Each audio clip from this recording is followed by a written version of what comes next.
ಕ್ರೀಡಾ ಲೋಕದ ಅತಿದೊಡ್ಡ ಹಬ್ಬ ಒಲಿಂಪಿಕ್ಸ್ ಶುರುವಾಗುತ್ತಿದೆ. ಈ ಕ್ರೀಡಾ ಹಬ್ಬಕ್ಕೆ ವಿಶ್ವವೇ ಎದುರು ನೋಡುತ್ತಿದೆ. ಯುರೋಪ್ನ ಫ್ರಾನ್ಸ್ನಲ್ಲಿ ಈ ಬಾರಿಯ ಒಲಿಂಪಿಕ್ಸ್ ಆಯೋಜಿಸಲಾಗಿದೆ. ಸುಂದರ ನಗರಿ, ವಿಶ್ವವಿಖ್ಯಾತ ಐಫಿಲ್ ಟವರ್ ಹೊಂದಿರುವ ನಗರವಾದ ಪ್ಯಾರಿಸ್ನಲ್ಲಿ ಈ ವರ್ಷದ ಒಲಿಂಪಿಕ್ಸ್ ಆಯೋಜನೆಯಾಗಿದೆ.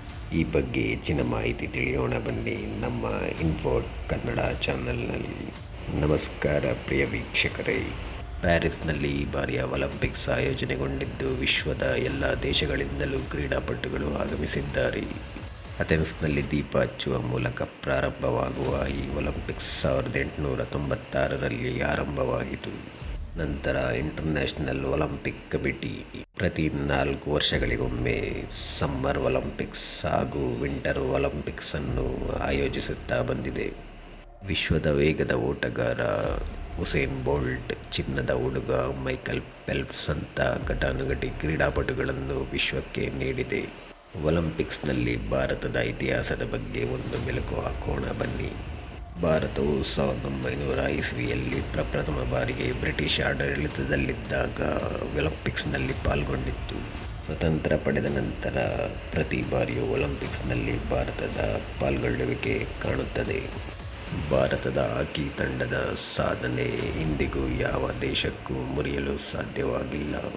ಕ್ರೀಡಾಲೋಕಕ್ಕೆ ಧ್ಯಾನ್ ಚಂದ್ ಹಾಗೂ ಧನ್ರಾಜ್ ಪಿಳ್ಳೆ ಅಂತ ಘಟಾನುಘಟಿಗಳನ್ನು ನೀಡಿದ ಹೆಗ್ಗಳಿಕೆ ಭಾರತದ್ದು. ಎ.ಡಿ. ಜಾಧವ್ ಒಲಿಂಪಿಕ್ಸ್ನಲ್ಲಿ ಪದಕ ಗೆದ್ದ ಮೊದಲ ಭಾರತೀಯ. ಒಲಿಂಪಿಕ್ಸ್ನಲ್ಲಿ ಚಿನ್ನದ ಪದಕ ಗೆದ್ದ ಮೊದಲ ಭಾರತೀಯ ಅಭಿನವ್ ಬಿಂದ್ರಾ ಅವರಿಗೆ ಇತ್ತೀಚೆಗೆ ಆರ್ಡರ್ ಆಫ್ ಒಲಿಂಪಿಕ್ಸ್ ಗೌರವವನ್ನು ನೀಡಲಾಗಿದೆ. ಭಾರತದ ಚಿನ್ನದ ಹುಡುಗ ಫೀಲ್ಡ್ ಅಥ್ಲೀಟ್ನಲ್ಲಿ ಮೊದಲ ಚಿನ್ನದ ಪದಕ ಜಯಿಸಿದ ಭಾರತದ ಆಟಗಾರ ನೀರಜ್ ಚೋಪ್ರಾ. ಒಲಿಂಪಿಕ್ಸ್ನಲ್ಲಿ ಪದಕ ಗೆದ್ದ ಮೊದಲ ಮಹಿಳಾ ಆಟಗಾರ್ತಿ ಕರ್ಣಂ ಮಲ್ಲೇಶ್ವರಿ. ಪದಕ ಬೇಟೆಯಾಡಿದ ಸೈನಾ ನೆಹ್ವಾಲ್. 2 ಬಾರಿ ಪದಕ ಜಯಿಸಿದ ಪಿ.ವಿ. ಸಿಂಧು. ಛಲಬಿಡದೆ ಹೋರಾಡಿ ಗೆದ್ದ ಎಂ.ಸಿ. ಮೇರಿ ಕೋಮ್ ರವರ ಆಟಗಳು ಅವಿಸ್ಮರಣೀಯ. ಪದಕ ಗೆಲ್ಲದಿದ್ದರೂ ಕ್ರೀಡಾ ಲೋಕದಲ್ಲಿ ದೊಡ್ಡ ತಾರೆಗಳಾಗಿರುವ ಮಿಲ್ಖಾ ಸಿಂಗ್ ಹಾಗೂ ಪಿ.ಟಿ. ಉಷಾ ರವರ ಕೊಡುಗೆ ಅಪಾರ.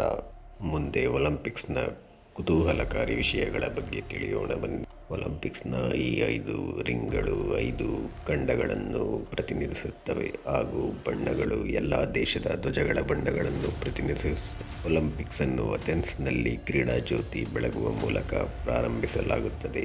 ಈ ಬಾರಿಯ ಒಲಿಂಪಿಕ್ಸ್ನ ಮ್ಯಾಸ್ಕಟ್ ಫ್ರೀಜ್. ಬಾರಿಯ ಒಲಿಂಪಿಕ್ಸ್ನಲ್ಲಿ ನೀಡುವ ಪ್ರತಿ ಮೆಡಲ್ನಲ್ಲೂ ಕೂಡ ಐಫಿಲ್ ಟವರ್ನ ಲೋಹಗಳನ್ನು ಬಳಸಲಾಗಿದೆ. ಈ ವಿಡಿಯೋ ವೀಕ್ಷಿಸಿದ ಎಲ್ಲರಿಗೂ ಧನ್ಯವಾದಗಳು.